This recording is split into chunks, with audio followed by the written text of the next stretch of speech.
TRS government వచ్చిన తర్వాత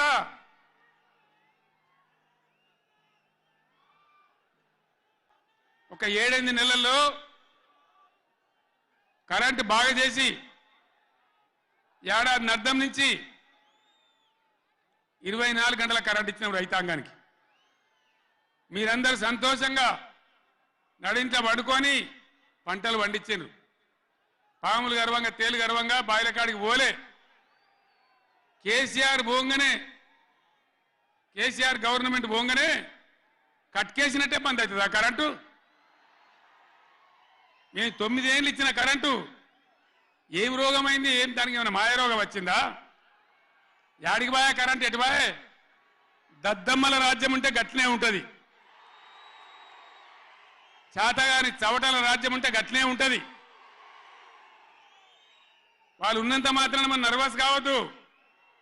ఎక్కడికక్కడ నిలదీయాలి. ఏమైందా బిడ్డ నా కరెంట్ అని అడగాలి.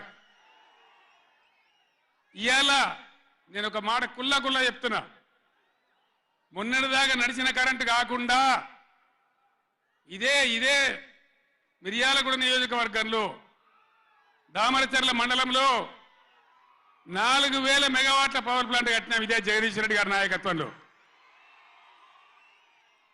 అయిపోయినాయి. 80% పనులు అయిపోయినాయి. 90% అయిపోయినాయి. అది కష్టపడి చేసేస్తే 2-3 నెలలు తిప్పల పడితే 4000 మెగావాట్ల పవర్ వస్తుంది. రామగుండంలో ఆనాడు మొదలుపెట్టినటువంటి ఎన్టీపీసీ పవర్ వచ్చేసింది. ఆల్రెడీ 800 మెగావాట్లు వచ్చింది. ఇంకో 800 మెగావాట్లు రాబోతా ఉంది. అంటే ఆనాడు నేను నడిపినాడు ఉన్నదానికంటే 5600 మెగావాట్ల పవర్ కరెంటు ఎక్కువ ఉండంగా కూడా వీళ్ళకి ఏం రోగం పుట్టింది? కరెంటు ఎందుకు ఇస్తలేరు? ఎందుకు తిప్పల పెడుతున్నారు? బిడ్డ అయ్యేలా చెలో నల్గొండతోనే ఆపం. ఎక్కడ దొరికితే అక్కడ బదాలు నిలదీసి మీ కథలు చేస్తాం. ప్రజలను కరెంటుకు తిప్పల పెట్టినా, నీళ్ళకు తిప్పల పెట్టినా, మంచినీళ్ళకు తిప్పల పెట్టినా ఎక్కడికక్కడ మిమ్మల్ని నిలబెడతాం. మిమ్మల్ని గవర్నమెంట్ తెచ్చిండ్రు, మాకేం బాధ్యత ఇచ్చిండ్రు? ప్రతిపక్షం బాధ్యత ఇచ్చిండ్రు. మిమ్మల్ని నిలదీసే బాధ్యత మాకు ఇచ్చిండ్రు.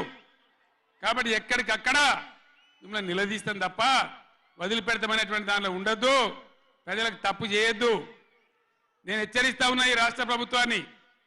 ఏ విధంగా బీఆర్ఎస్ గవర్నమెంట్ ఇచ్చిందో వెంటనే కరెంటు పునరుద్ధరించాలి. ఆ విధంగా మొత్తం రాష్ట్రానికి రైతాంగానికి కరెంటు ఇవ్వాలి.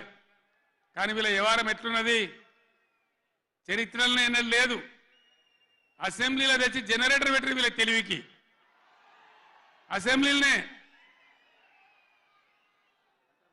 మొన్న మనోళ్ళు మీటింగ్లు తిరుగుతుంటే ఒక మీటింగ్ మాట్లాడుతుంటే 7 మాటలు పోతుంది కరెంటు.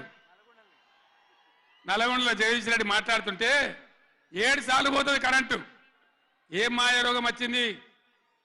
మీకు తెలివిలేక, నడపరాక, చాతగాక ఇలా మంది మీద బదనాం పెట్టి బతుకుతాం అనుకుంటున్నారా? అట్లా కాదు బిడ్డ, జాగ్రత్త. బతకనీయం.